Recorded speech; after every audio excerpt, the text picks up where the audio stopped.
Hello, everybody. Welcome to this week's Writers at Work. My name is Belinda Castles. I'm a lecturer in creative writing in the English department here at Sydney and coordinator of the creative writing program. Before we begin, I'd like to acknowledge we're gathered on the unceded land of the Gadigal people of the Eora Nation, and I pay my respects to elders past, present and emerging.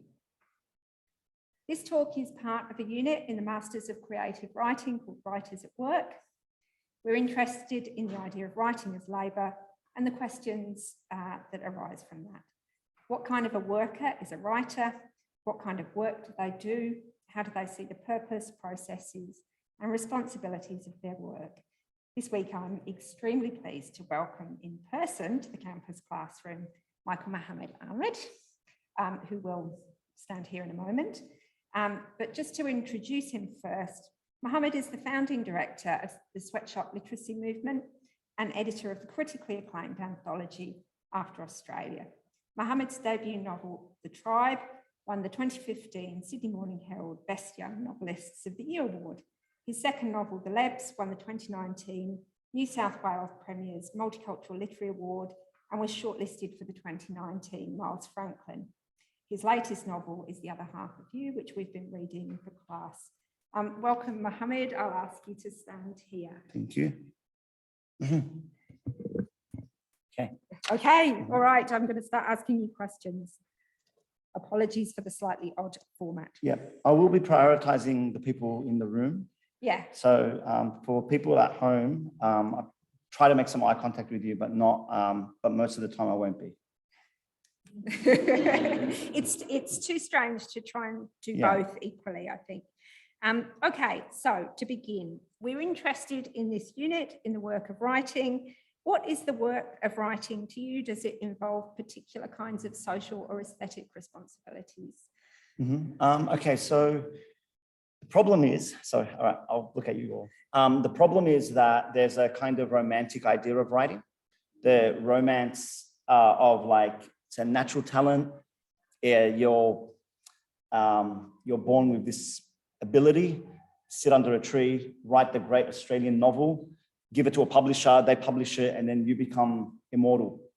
And the issue is that you couldn't get away with that attitude in any other industry. There's quite a famous story actually about it. A surgeon and a writer are hanging out together, and the writer says, "What do you do?" And the surgeon says, "I'm a surgeon. You know, I do brain surgery."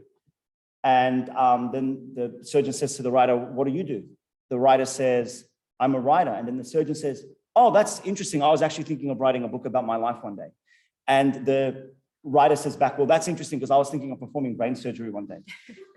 So there is this assumption that writing is just a kind of natural talent that you can do. And so we subvert that. I mean, we're in a university right now.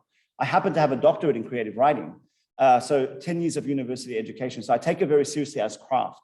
That isn't to say that it doesn't require some uniqueness or subjectivity or natural talent.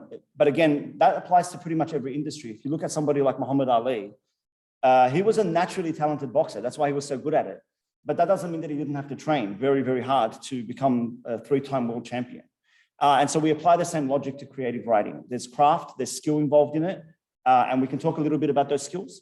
And at the same time, there's a kind of uniqueness or subjectivity that you bring to it. And that's the part that you can't be taught. That's the part that you either have or you don't have.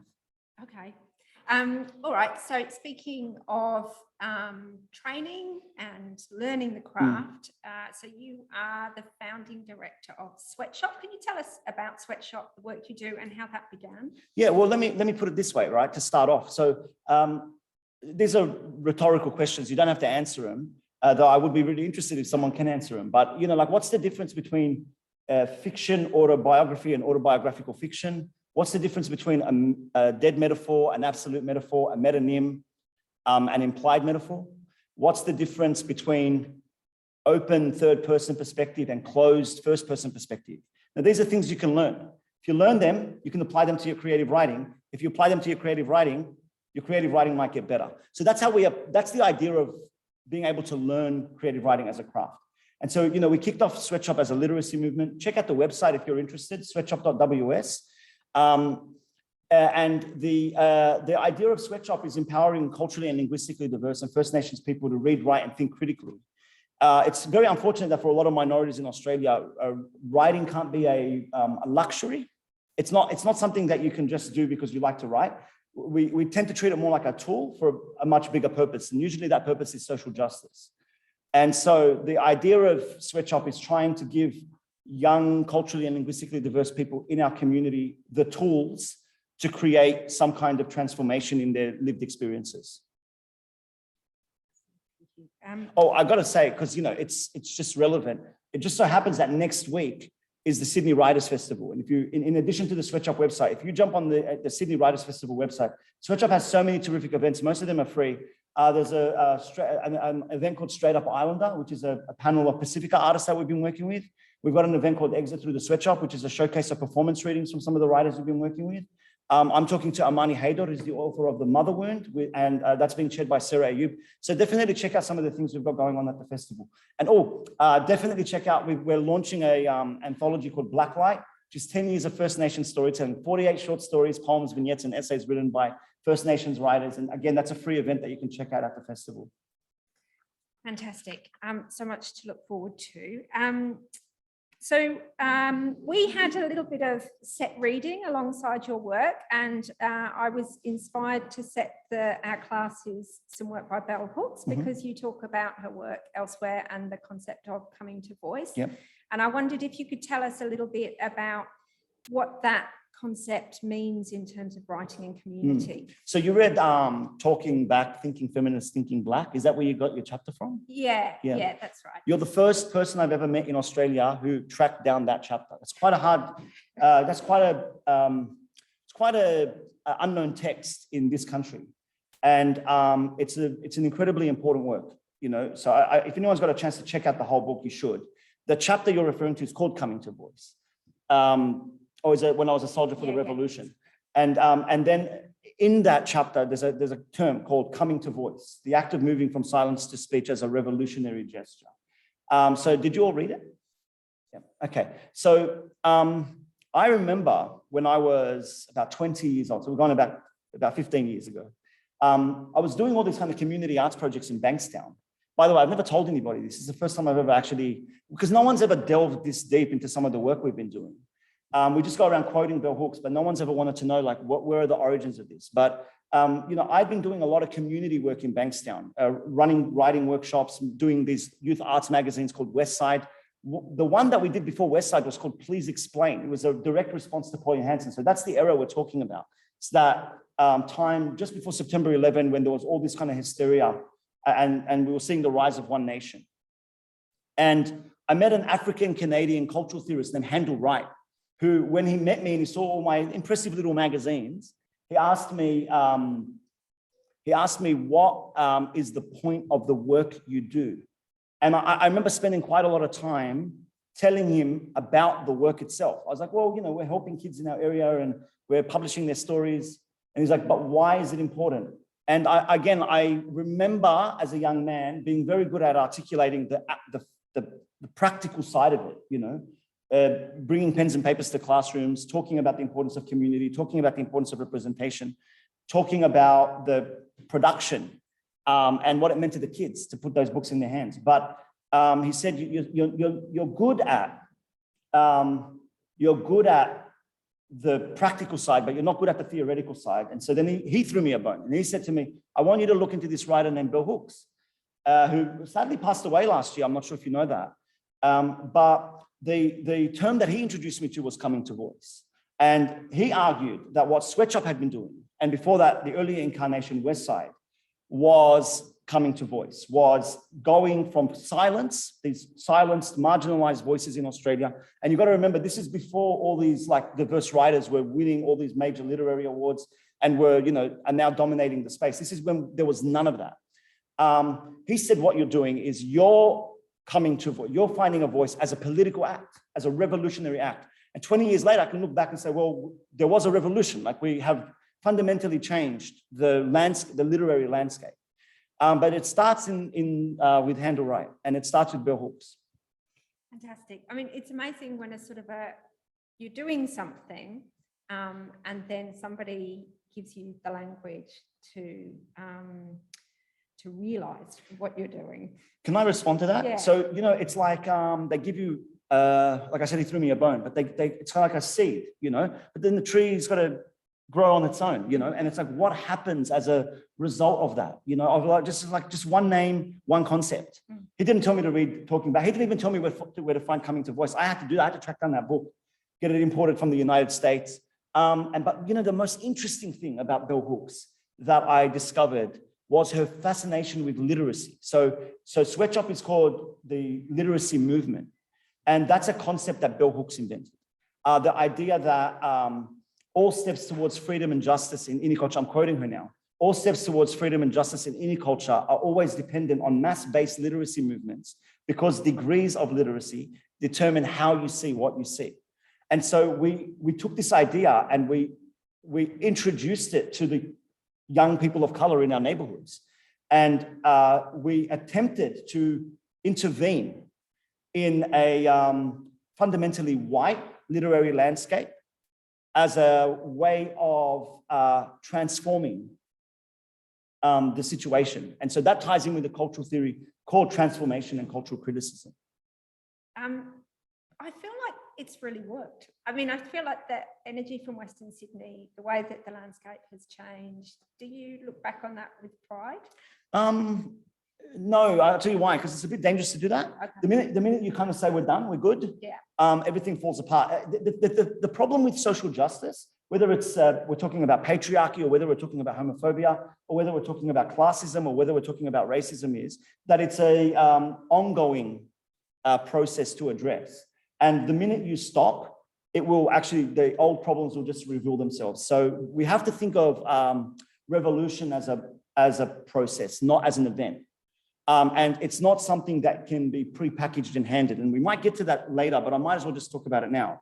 That idea of it being a necessary self-determined process. So when I say self-determined, I mean the communities who are marginalized actually need to do it for themselves. So believe it or not, and I'm only just remembering this, again, it's something I haven't spoken about for 15, 20 years, but Handel Wright actually talked to me, I remember, about a student, a doctoral candidate he had, a young woman of color, who was from a Zulu background and wanted to do a PhD on her culture. And she went to the library to begin her bibliography so she could do her thesis, So anyone who's doing a master's or a PhD or an honors would know that usually the place to start is with a bibliography. Find out what already has been created before you make your original contribution to knowledge. And so, she comes back to Handel after she's done this research and he goes, "How'd you go?" She starts to cry. He says, "What's wrong?" And she says, "Look, I went to the library to see what's already out there. And apparently all the work's been done. It's all been done by white men. And my life is no better, even though they've come up with all the solutions." And so this fantasy this old kind of white savior fantasy that someone can come in, solve your problems, prepackage it, hand it to you and say, "Here you go, you're liberated." There's no evidence at all that it works.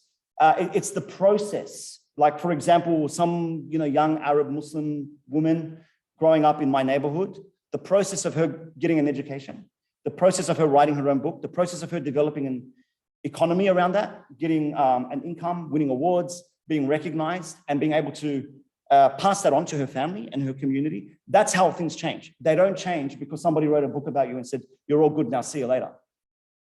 Okay, thank you. So one more thing, sorry. No, please. I'm sorry, because I might as well say it now, because I think there's a subtext here that you may have picked up on or not, but this is what we're talking about when we say to white people, stop telling our stories.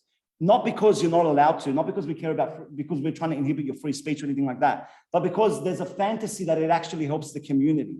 And I actually have no problem with a white writer writing a story about Arabs, but don't tell me that you did it for me because you want to help me. Just say it's because you wanted to get rich, capitalizing on the Arab Muslim experience. Thank you. We do talk about this. It seems to be a question with no end, but that crystallizes it.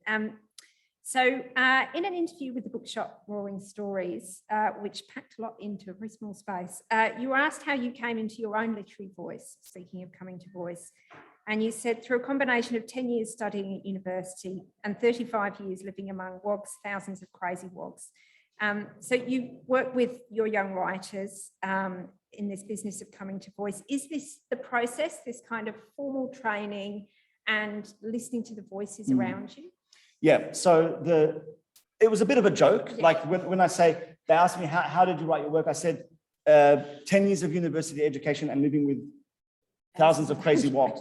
But there's also a lot of truth in it. So it directly ties in with the point I made earlier. Like there is a uniqueness to being a creative writer.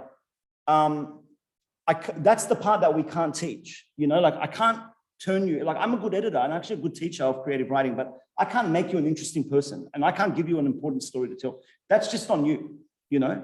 I'll give you a perfect example of what I mean. Like a lot of Lebanese men in the Western suburbs do this, so don't judge me, but I laser my arms and my shoulders and my underarms, you know. In those laser hair clinics, I don't know how many of you know those laser hair clinics, but you know, when you're in those clinics and you're getting zapped, it can be actually quite awkward, especially because you're topless and you're in the room with a beautician. It's usually a woman, and it's usually a woman who's got a lot of makeup on and all. And so it's awkward silence in that space. And to fill that awkward silence, I usually make a little bit of chit chat with the person, and they'll ask me, what do you do? And I'll tell them I'm a writer. And whenever she's zapping me, I've done this conversation's happened about 30 times. And whenever I'm being zapped and I say I'm a writer, she always stops and says, you know who should be a writer? Me. And then she starts telling me about how she wants to write a novel, even though, you know, dropped out in year 9 or something. But look, it's fine. Here's the thing. I actually think those women in those clinics would write a really interesting novel. I mean, some of the stuff they told me about like having to pick toilet paper out of people's bum holes before they zap, you know, it's like, it would make quite a fascinating novel. But the problem is that it's assumed that all you need is the story component. And I would say like a lot of those people I talk to are actually interesting enough and have a story that belongs to them. It doesn't belong to me or anyone else. That would make them an interesting writer. But then there's the other component, you know? So the other component is the 10 years of university education. So in my case, yeah, like I actually grew up with a lot of, and if you've read my work, you know this, I've grown up with a lot of crazy people who have such outrageous experiences that I've witnessed and that I've been involved in, that they do seem to make good storytelling, especially because it's quite uncharted territory. You know, we're doing a lot of catching up the Arab and Muslim community. Like most minorities in Australia, the last 200 years has fundamentally been dominated by white men. So there's a big space to fill. But the other part is the education. So in my case, I have an undergraduate degree. My minor was in history, philosophy, and politics. My major was in English text and writing. I have an honors degree, which was focused on literary criticism and creative writing. And I have a PhD, which was focused on creative writing, cultural theory, and literary criticism. That took 10 years to get. And so ideally, you put those two together. You put your experiences and your story together with your education. And theoretically, that should make you skilled enough to become a serious figure in Australian literature. Something to say and the way to say it, you know, the two things. Okay, so in that interview, you also said, I apologise for the long quote, but it's very good. It has been my life's work as a writer, editor, and community arts worker to try and understand how and why the young men and women of my generation found themselves in such a toxic environment and to empower the next generation to do better. Sometimes it feels like my efforts have been a complete waste of time, but every morning while I'm walking my son to school, we both stop, close our eyes, and feel the winter sun of the western suburbs on our faces. And I think to myself, there's nowhere else in this world I'd rather raise my child.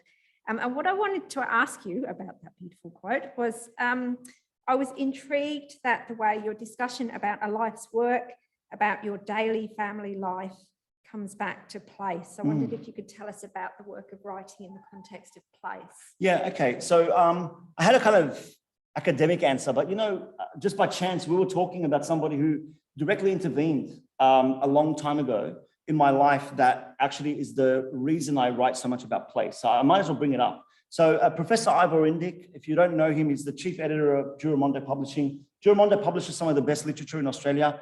Both Belinda and I studied under Ivor. Did you do it during your PhD, during your undergraduate study? Yeah, he was just for postgrad. He's my supervisor too. So, you know, a fantastic literary critic and an Australian editor. He's published some of the best writers in the country. I would argue the best writer in the country is Alexis Wright, came through Giramondo.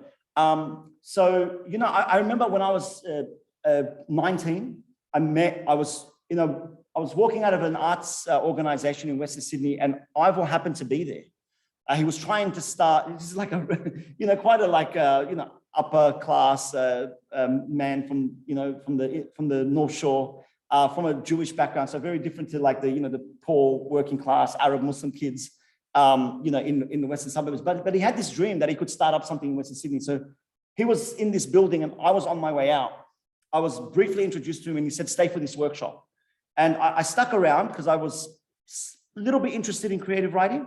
And he asked me to bring some stories. I began to bring my stories and they were all about superheroes and angels, you know, set in mythical cities. I was very influenced by this is way before the Marvel Cinematic Universe existed, but it was when that wave of superhero films was starting to take off. So like X-Men and Spider-Man. And I thought that's what I wanted to create. I wanted to create superhero stories like that, set in like New York City. And so I'd bring them in. And I remember Ivor saying to me, like, you're a pretty good writer, but why don't you write about Western Sydney? And I remember thinking, that's kind of lame. Why should I write about Western Sydney? And I asked him that question, why should I? And he said, well, no one else is going to do it. Now, he was right about the request, but I still think he was actually wrong about the reason, because looking back, a lot of people do it, as a matter of fact. What I would say is probably the evolution of no one's going to do it is no one but us was going to do it well. So, you know, there's a lot of representations of Western Sydney that came from outsiders. I'll focus on the ones that are specific to me. So a book called Evil in the Suburbs by Cindy Wachner and Michael Porter, which was about the Scaff gang rapes, which came out in 2010, you know, was, if you read it, I mean, it's just the most blatantly racist text you can imagine. It's totally fine to be critical of those young men and the hideous crimes they commit. But the way in which they're described, just with descriptions of them as just being Middle Eastern and Arab and Muslim and Lebanese, and the way those terms are used interchangeably, and the way the whole narrative is constructed as firstly a problem of the suburbs, as though sexual assault doesn't happen in affluent places, and the way it's constructed as a racial problem, as though, you know, white communities don't commit sexual assaults. It was a very serious attack from outsiders critiquing the whole region. Another example is a book by Michael Duffy called Drive-By, Inside a Western Suburbs Crime Family. Again, is a white man from an outside community writing a fantasy novel about Lebanese gangs in the Western suburbs. And I feel inclined to point it out because you told me that you were talking about a review of the other half of you. That guy, Clinton, who we in Western Sydney call Clinton Coward, that book, that review of my work, the subtext and the backstory is that he wrote a wannabe Lebanese gangster book in 2012 called Love Machine, which flopped because he didn't know how to write one. And so now, of course, his agenda is to try to kick down the people of color who are actually coming from the Western suburbs of Sydney, who actually know how to tell their own stories.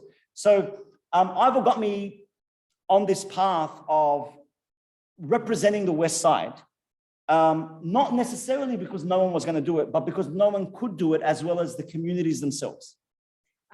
When I first, not to turn this into an Ivor fest, but when I first met Ivor and he was talking to me about what was happening at Western Sydney, he painted this utterly persuasive picture of this is where it's happening. He's been gorgeous. Thanks, and that was before it was happening. Yeah. So, I mean, what are we talking about when we're talking about Western Sydney? We're talking about the most culturally and linguistically diverse place on earth. We're talking about a place where on one street, 100 languages are being spoken. You know, like there was so much potential just brewing under the surface. But now, Western Sydney is not it's the most recognized literary space in the country. Anywhere you go, I mean, we're all living in Sydney. No one's telling you, hey, check out Perth literature. That's not a thing. But there's this idea of Western Sydney literature. There's this canon that's been created, and it was created post 9/11. I'm just going to remind people that they can ask questions. Okay, so I'll just check in the room first. Does anybody here want to ask anything? Please do feel free to do so. Mohammed works with students every day, most days, probably. Okay, and we'll just check if there's anything in the chat yet. There isn't, but can I just say to the Zoom room, please start putting things and we'll see them and we will notice them. Okay, all right, so I wanted to think about the question of audience actually, because that's sort of where we're finding ourselves talking about that reviewer. So from Bell Hooks again, she says, when I thought about audience, the way in which the language we choose to use declares who it is we place at the centre of our discourse, I confronted my fear of placing myself and other Black women at the speaking centre. And she went on to talk about the affront this seemed to cause white women not to be centred in discussions about feminism. So I was wondering, do you have an idea about who you write for? Does that influence your writing? Yeah. There's a lot to talk about in that question. The first thing I would say is I would be careful not to get too confused about what Bell Hooks might mean when she says something like this, because especially in the current climate of identity politics, I'll give you an example before I make my point. But when Muhammad Ali died, there was a lot of Black social justice warriors who were writing about how, all these people who are identifying with Muhammad Ali, who are not Black, including non-Black people of color. Actually, that's the first time I heard that term. Need to shut the fuck up. Ali was our champion. That's actually quite a strange thing for someone like me named Mohammed to hear. Like Mohammed is an Arab name. It's actually an Arabic word, which means praiseworthy or praised one. My grandfathers and great-grandfathers are all named Muhammad. Goes back to the Prophet Muhammad, who's an Arab, it's an Arab name. And, Muhammad Ali is born Cassius Clay and takes this Arab name. It becomes part of a movement called the Nation of Islam, which had basically appropriated ancient Arab ideas for the Black civil rights struggle and were very embraced, by the Arab world as a part of that exchange. If you look at somebody like Muhammad Ali, during the Vietnam War, like he refused to go to the Vietnam War. He lost his world title, and he lost 5 years of his career for this, and lost a lot of money because he refused to fight. And he's famously said, "No Viet Cong ever called me the N-word."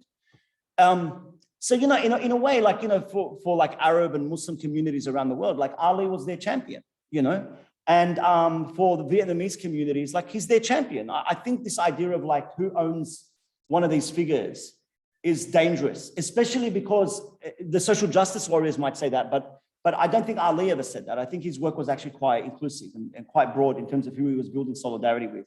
And similarly, I think when Bell Hooks makes a statement like that, it's absolutely true that her priority was Black women, her own community. But I really think we should be very careful not to let that become not to let that become a kind of statement to say Bell Hooks is ours and no one else's. It's not saying that white women are not allowed to read and learn from Bell Hooks. Actually, quite the contrary. In fact, in many ways, Bell Hooks is for people who are outside the identity, who need to be educated.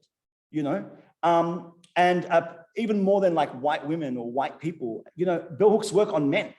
The number of books that she wrote actually, which was about talking to men, not just being critical of men and critical of patriarchy, but about love and how to love men, specifically men of color, and how to separate fantasies of masculinity and patriarchy, like how to separate those two.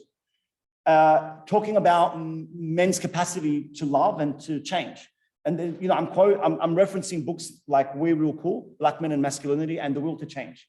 So, I really think when we read quotes like that, we should be very careful not to interpret them as to say the work is just for one community and no one else. It's about centering, which is very different from cutting off, And so the focus for her was centering Black women, which is makes very logical sense. In the same way, my work absolutely centers Arab and Muslim men and the experience for not just the positives, but the negatives, owning that and offering a complex understanding of what that means. but I don't write for Arab Muslim men. I write for Australians, across the board. And in many ways, I'm probably the least interested in Arab Muslim men. I don't have a lot to say to them. I don't have a lot to teach them. And I don't have a lot to teach myself about who I am. My main goal is to try to have a complex and critical discussion with as broad a population of Australians as possible. Now, last point, how do I do that? I don't do that by actually thinking about my audience. I do that by speaking the truth, no matter what the audience is, and dealing with whatever consequences come my way. And there's been a lot.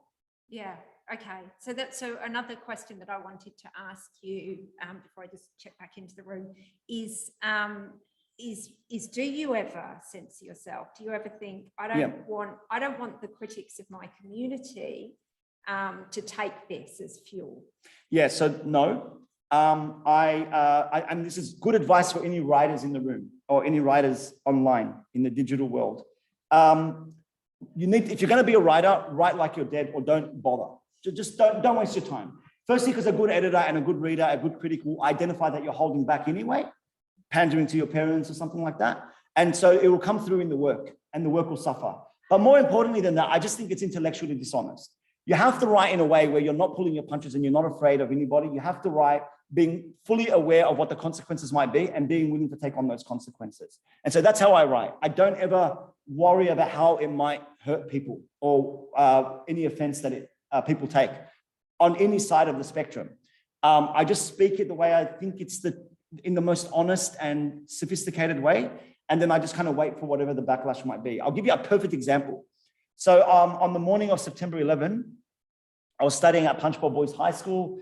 This was back when the school was surrounded by barbed wires and cameras. It was a public school, but 95% of the population were Arab Muslim men from first generation. Most of them are first and second generation. They come from very poor backgrounds. We'd just come out of the SCAF gang rape, so they'd already been under a lot of scrutiny. As all of them felt like the media had been calling them sexual predators. There was all these news reports about them being drug dealers and gangsters. So it was already a tense space. In fact, we called Punchbowl Boys back then Punchbowl Prison.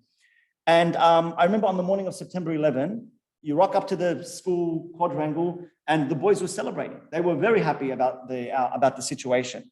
And the other probably most distinct feature of that day for me, looking back on it, was that in addition to the boys celebrating and the teachers, primarily the white teachers, being very upset about that, the school principal had made the decision to put the flag at in the center of the school quadrangle at half-mast. So anyway, by lunchtime, the principal and the teachers had gotten so fed up with the boys' jubilation that they decided to call some kind of assembly. They got all the boys together and they lampooned them about how disgusting their behavior was. And the whole hour that this lecture about the boys' disgusting behavior unfolded, that whole hour, there was a Palestinian boy in the class who sat with his hand up waiting to speak. When he finally got his chance to speak, he said he had been at that school since 1998. So this was 2001, it had been 3 years. He said, I've been at the school since 1998. During that time, hundreds of thousands of Arabs and Muslims have been slaughtered because of the policies of Israel and America.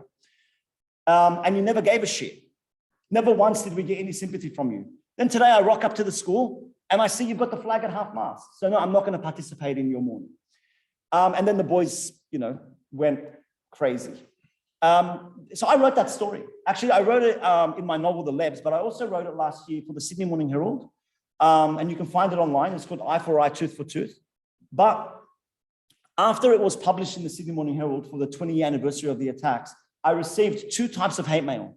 I received hate mail from the Arab Muslim community who said, this is giving us a bad name. This is reinforcing stereotypes that we were happy on September 11, that we support terrorism, that you're sounding like an apologist for terrorists, right? So there was my own community who were very upset because I exposed this anti-social aspect of our community. And I received a lot of emails, angry emails from members of the Jewish community who told me that the article was anti-Semitic because it was critical of Israel. And I'll tell you why this happens. I'll tell you why both communities were very upset. Because I think people genuinely want simplistic answers. I think they genuinely want good guys and bad guys. They want the world to be black and white. And the simple reality is that the world isn't black and white. The world is a complex gray area. And so I see my job and I see my responsibility as writing within that complex intersection.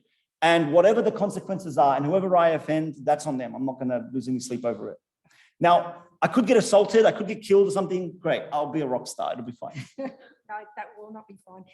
Okay, all right. So let's think about your writing of fiction. So you have a kind of trilogy, but I sort of don't want to call it that because I suspect you may go on. Maybe. So can you tell us how that came to be, how you consider the relationship between your life and your work? So firstly, I don't know if I'll go on because I might. I'll tell you the problem is like the other half of you kind of finishes around here, right now, like where we are right now. So, a lot of people say to me, well, what's next? And I was like, well, let's just see what happens next, before I decide if there's something that needs to be said. While I'm making that decision and while my life is playing out, I'm really committed to working with other writers, like I feel very fortunate. I've had quite a good career as a writer, but there's so many amazing writers that I'm working with that you should keep an eye out for. You can find them all on the Sweatshop website, but I'm working with so many amazing writers that I feel very invested in helping them develop their debut manuscripts, their debut novels. And we're seeing that generation coming up now. So that's the first point. So I don't know if there'll be another thing. I do feel like maybe for now, it wraps up quite nicely. I also should point out that I did write a trilogy, but each book I write them standalone. I feel like it's really important that our reader doesn't need to read your previous work to be able to understand everything they need to know from each book you write. So all of my stories are semi-autobiographical or autobiographical fiction, and they all have a kind of different period in time. So The Tribe, which is my first book, it's Bani Adam, who's my autobiographical alter ego, at 7, 9, and 11. The Lebs, which is Bani Adam at 14, 16, and 19. And then the other half of you, which is 19, 20, 21, 22.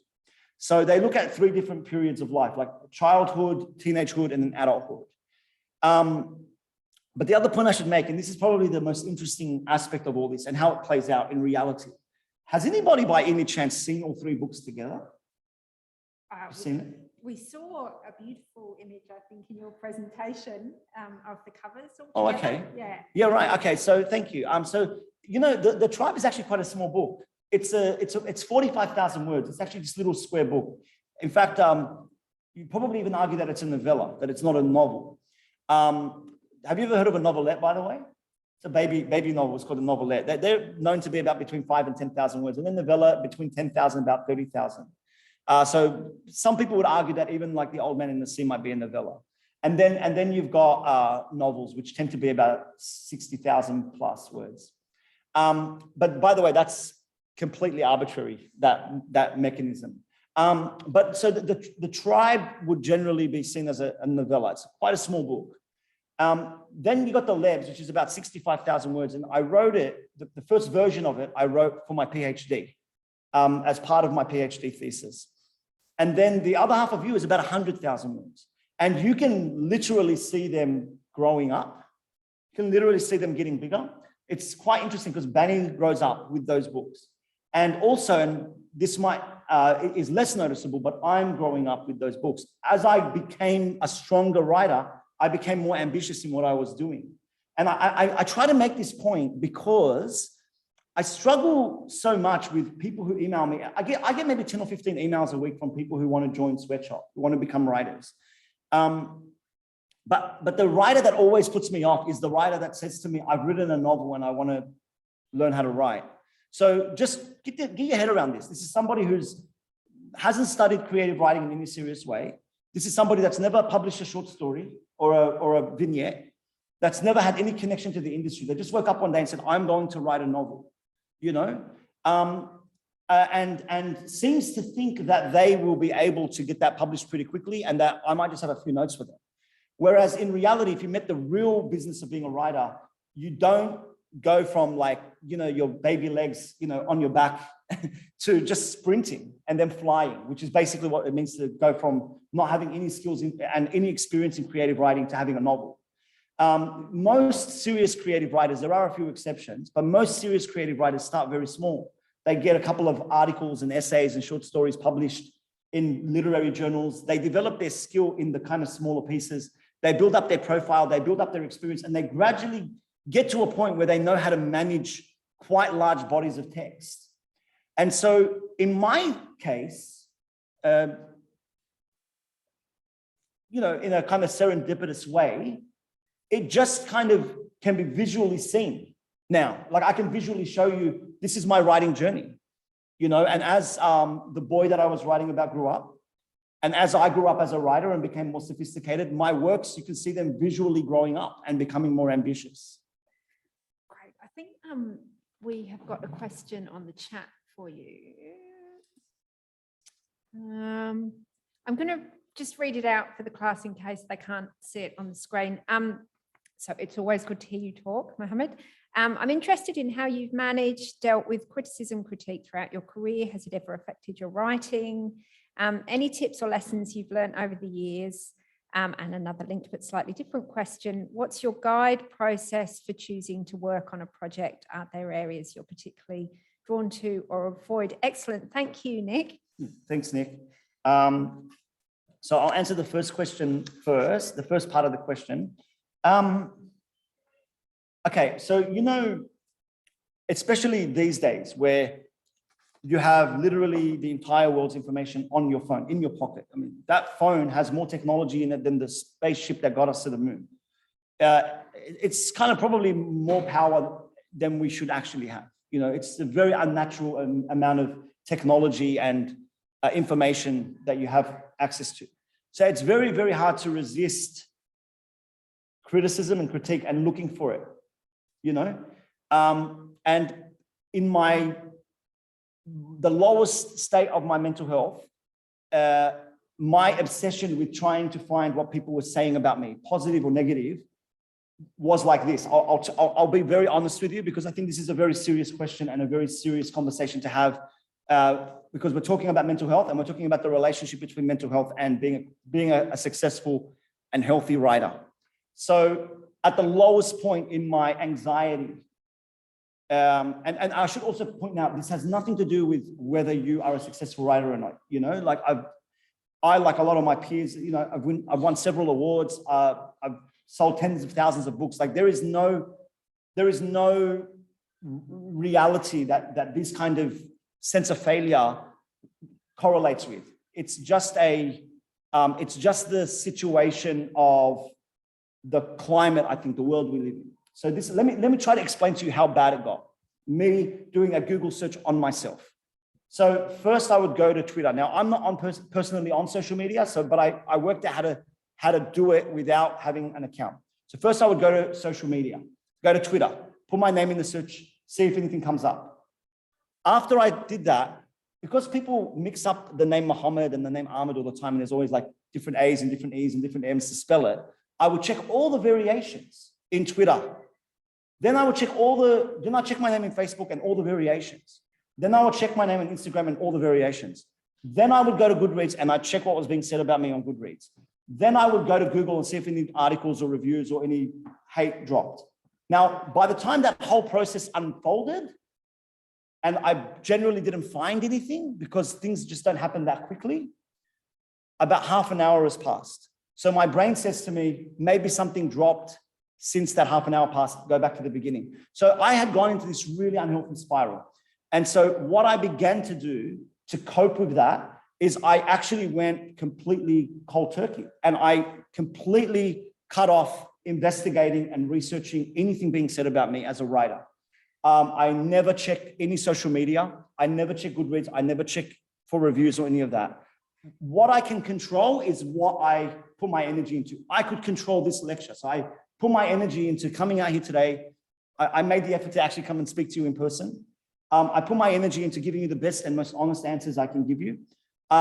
When I go home today, I'll put my energy into responding to emails, doing my writing, focusing on the writers I'm working with at Sweatshop. I will put my energy into the other events I've got in the next few weeks. I'll put my energy into editing. They're the things I can control, but I can't control things like awards. I can't control things like criticism of me or my work. And so I generally don't want to know about it. I should also tell you, because you need to know that this is not just personal to me, but a couple of weeks ago, I was on the plane with Michelle de Kretzer. We were coming back from the Adelaide Writers Festival. Coincidentally sat next to each other. I think you're studying her work. Was she here recently? But Michelle told me a very similar thing where she never, ever, ever researches herself. She never looks for criticism. She never looks for critique. She says, it's not constructive. I can't do anything with it. It just makes me feel crap. I want to focus on my work. If there's some good news, if I've been shortlisted for an award or something, my publisher will let me know. So I pass that on to you. You know, any of you become writers, really stay clear from that stuff. It's not good for your mental health. Yeah. There was another part to the question, but if somebody else wants to ask something, because it's, we'll just check in the room first. Does anybody in the classroom want to ask anything? How do you feel like personally to write complete politics or obviously values and social values change as well? You're witnessing that change. So how do you adjust yourself to it? Because if a lot of stuff with your person needs to come from your personal experience, how do you evolve to write it to sort of, for lack of a better term, stay relevant, like stay fresh? Don't worry about that. I mean, I'm giving you the advice now, you know, but write if you have something to say. I mean, I meet a lot of people who love writing and I hate them. Like, you know, I'm sorry, like that's a personal opinion on my part, you know, that like, obviously, not everybody would agree with me on this, but when I was growing up and I was starting off in the industry, I met a lot of people who could kind of write before they could walk. You know, they were just kind of, you know, they grew up in pretty fortunate homes. Their parents were super literate. They just knew they wanted to be writers when they were kids, and they just had all the opportunities in the world to write. But they had nothing to say. They were just boring as batshit, truly, you know. And they were just so determined to write. And I remember thinking, I wouldn't write if I didn't have something that I really needed to say, you know. And so for me, the idea is, if I have something to say, I will write it. If I have nothing to say and I'm no longer relevant, then the best thing is to not look to be relevant.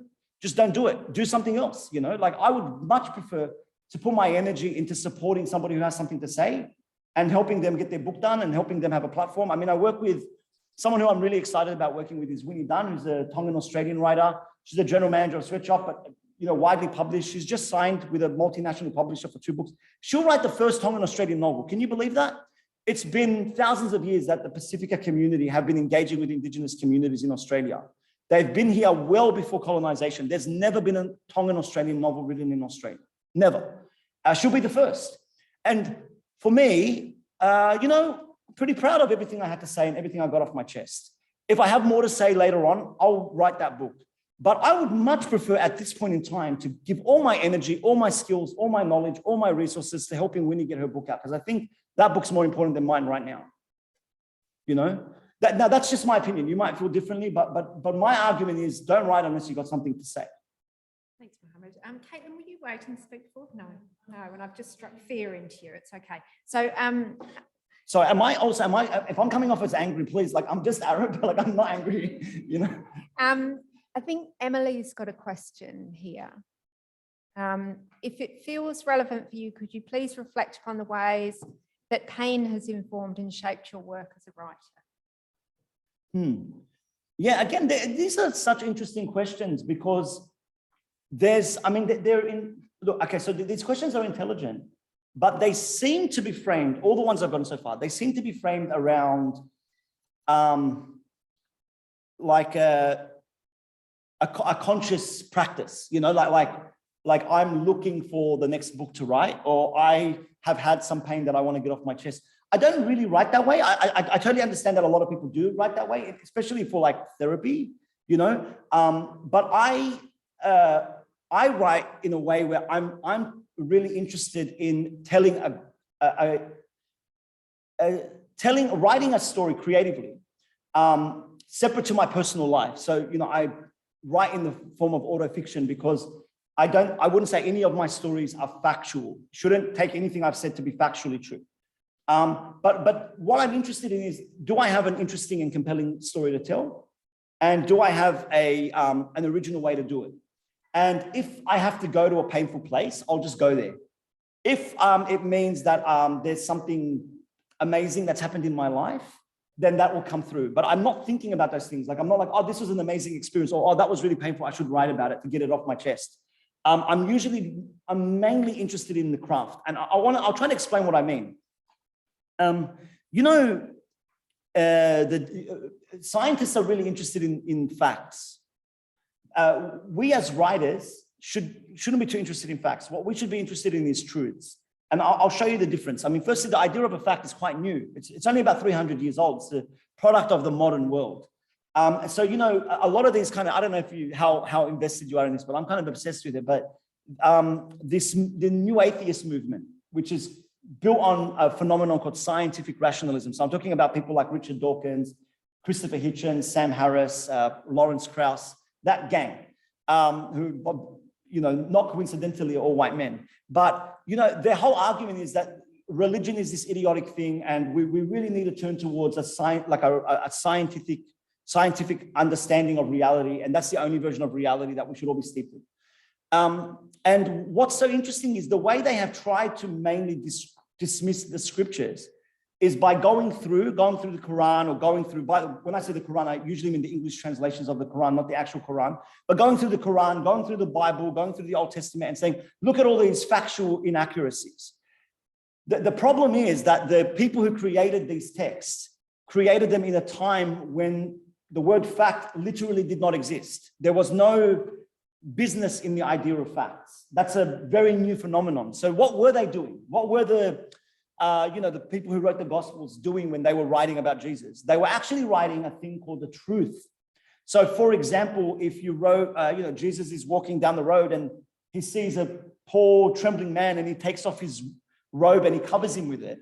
Whether that factually happened is not relevant. What's it telling us in regards to the truth about Jesus? He's a nice guy. He's generous. So it's kind, right?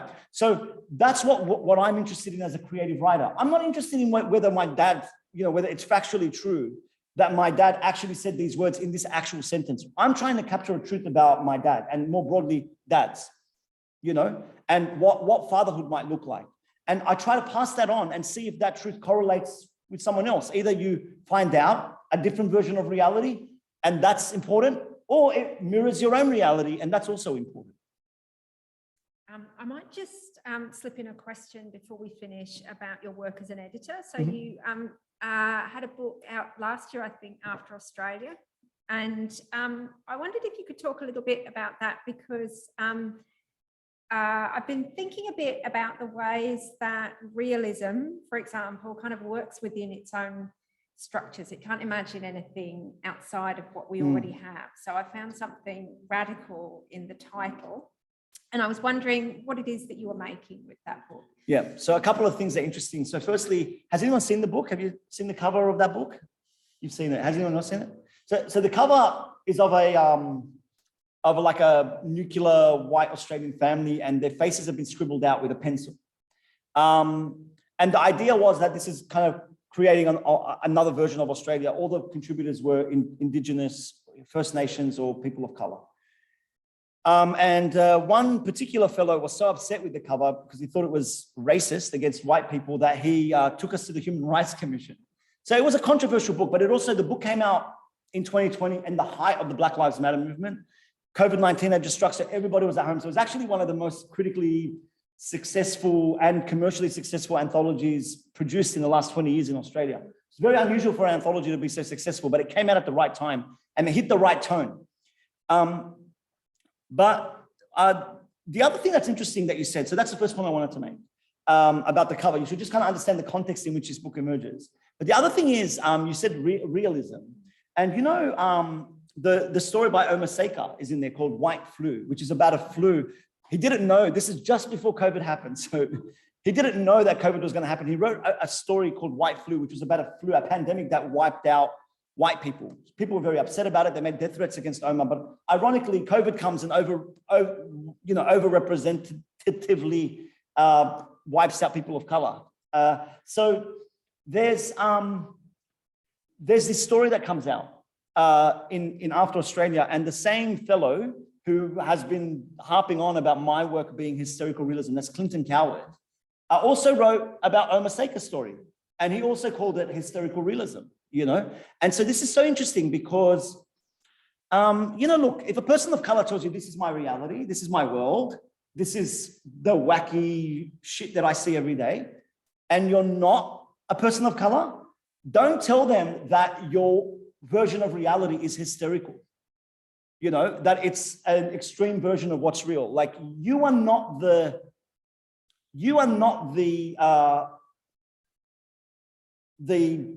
normal state of reality of which every other person's experiences is measured up against, you know, especially because there's actually more of us than you. You know, like if Arabs are acting hysterically or Asians are acting hysterically, that's the normal human behavior. That's the standard, just by mathematically speaking, you know? And so, you know, when we talk about realism, it's really important that we situate it in terms of the gaze. So it was meant to be a speculative fiction anthology predicting the year 2050. But the book comes out in 2020 and it feels very real to a lot of people, you know? There were pieces by Black writers like Future D. Fidel, his name's Future, and he wrote this story about police officers threatening him because he was installing a television and they thought he'd broken into a house. We had stories about climate change, and we had stories about bushfires, and we had stories about pandemics, global pandemics. And it felt like when we were creating it, we were predicting the future, but instead it comes out and it's like it's the present. Now, the question that kept coming up is, why are people of color so good at predicting the future in this kind of way? And I think it's because they're living in this kind of unreal scenario all the time. You know, there's something, your reality doesn't match what you're seeing on television. If you watch Australian television, it doesn't match the reality of what you see when you walk down the street, if you're living in Western Sydney, for example. And so I think that's why After Australia was such a contentious text, both in the positive and the negative. Okay, great. Mohammed, sadly, we've come up to the hour, so I'm going to say goodbye, and perhaps you could say goodbye to the Zoom room. Yeah. And I'm going to close the meeting. Thank you so much for joining us in the Zoom room. And I'll see you shortly. Thank you all for coming. Thank you.